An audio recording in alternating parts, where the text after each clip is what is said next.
Bonjour, c'est Ursule. Bienvenue à Vie et Miséricorde. On est le 14 février 2026.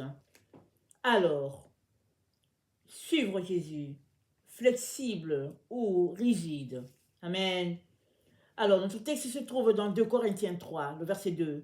C'est vous qui êtes notre lettre, écrite dans nos cœurs, connue et lue de tous les hommes. Vous êtes manifestement une lettre de Christ écrite par notre ministère, non avec de l'encre, mais avec l'Esprit de Dieu vivant, non sur des tables de pierre, mais avec des tables de chair sur les cœurs. Cette assurance-là, nous l'avons par Christ auprès de Dieu. Ce n'est pas à dire que nous soyons par nous-mêmes capables de concevoir quelque chose comme venant de nous-mêmes. Notre capacité, au contraire, vient de Dieu. Il nous a aussi rendus capables d'être ministres d'une nouvelle alliance, non de la lettre, mais de l'esprit. Car la lettre tue, mais l'esprit vivifie. Donc voilà, Christ nous a rendus capables d'être ministres d'une nouvelle alliance. La nouvelle alliance, c'est celle-là qu'il a apportée. Sachant que l'ancien, c'était la loi. Alors, fais ceci, tu auras cela, fais pas cela, et puis tu auras telle autre conséquence. Et si bien que c'était vraiment la loi de talion, œil pour œil, dent pour dent, voilà un peu comment les gens vivaient dans le temps. Et Jésus-Christ est venu apporter la loi de l'amour. Et nous savons que la loi de l'amour, elle coiffe absolument tout. Quand on aime, alors tout est parfait là où il y a l'amour.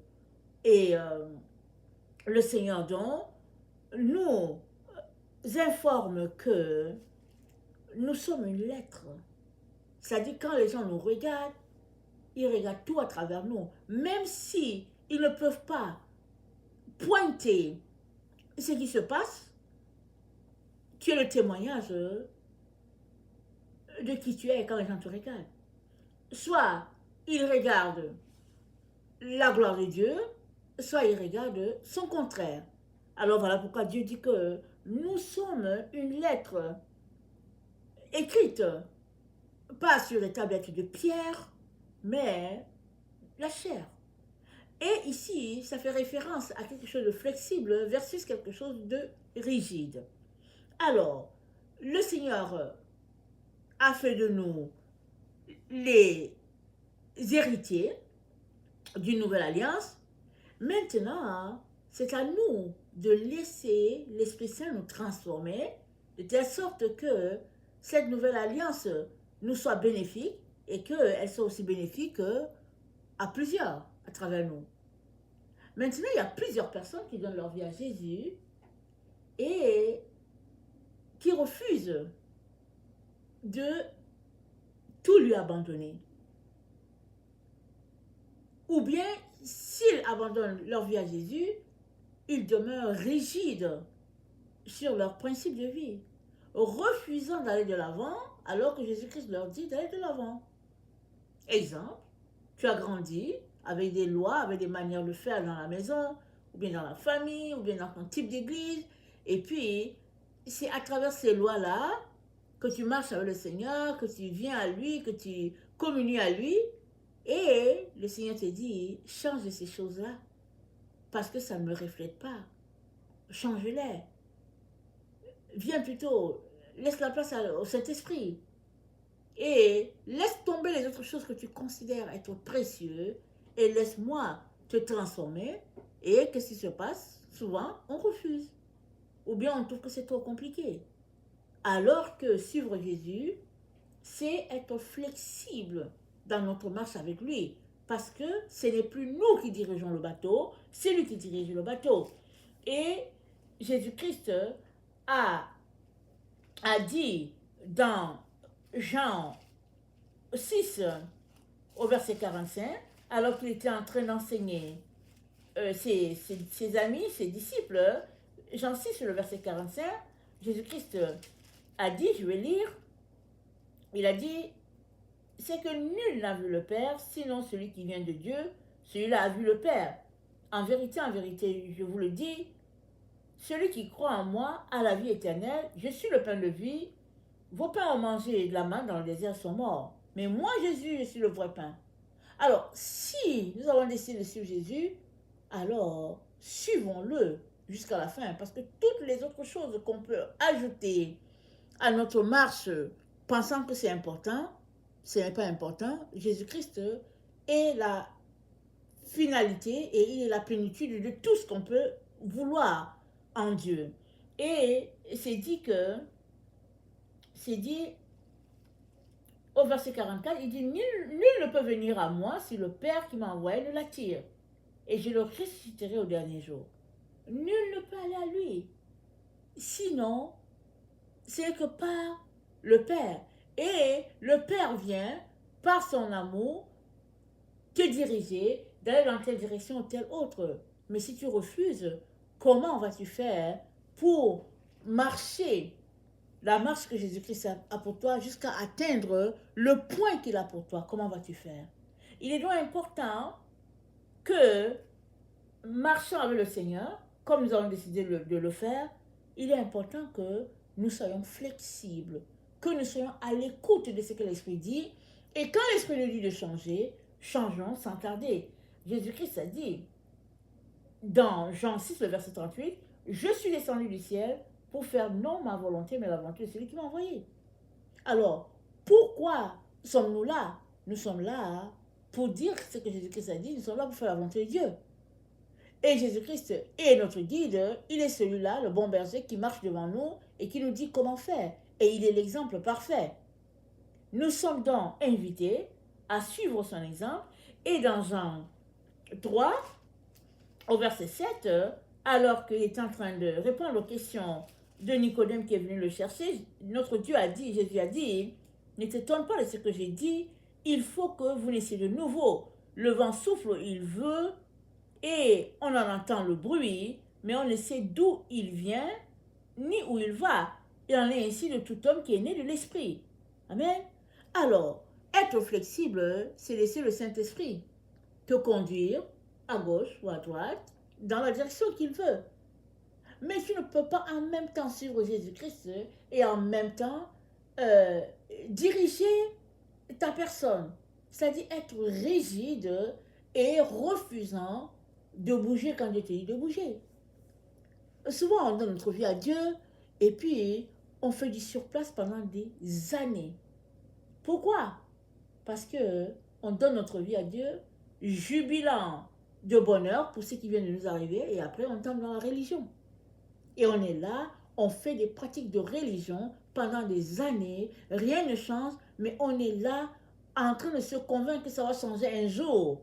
Mais au fait, rien ne change. Pourquoi? Parce que c'est le Saint-Esprit qui nous transforme de gloire en gloire pour notre Dieu. C'est le Saint-Esprit qui nous enseigne et qui nous communique ce que Dieu a pour nous. Et qu'est-ce qu'il nous apprend? Il nous apprend à être conforme à Christ, à lui ressembler. Et si on refuse, alors les choses, n'est-ce pas, vont tout simplement piétiner, rester sur place, et après, ça peut même aller jusqu'à se refroidir. Et on va perdre l'entrain, on va perdre le zèle, et on va penser que c'est Dieu qui y est pour quelque chose, alors que dans le fond, c'est tout simplement parce que nous avons refusé d'être flexibles, nous avons mis la barre pour nos intérêts à nous, si bien que Dieu n'a de place dans nos vies que par notre bouche, alors qu'en réalité, on lui a fermé la porte et puis on ne veut rien savoir. La marche avec le Seigneur est une marche où on se laisse transformer. Dans Acte 19, au verset de 2 jusqu'au verset 7, je pense, c'est Paul qui rencontre les chrétiens, je ne sais plus de quelle région, et il leur demande, est-ce que vous avez entendu parler du Saint-Esprit au moment où vous avez cru? Ils disent, on ne sait même pas qu'il y a un Saint-Esprit.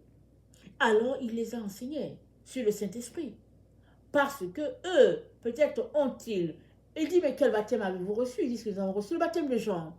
Donc, ce sont les gens qui ont entendu parler de Dieu et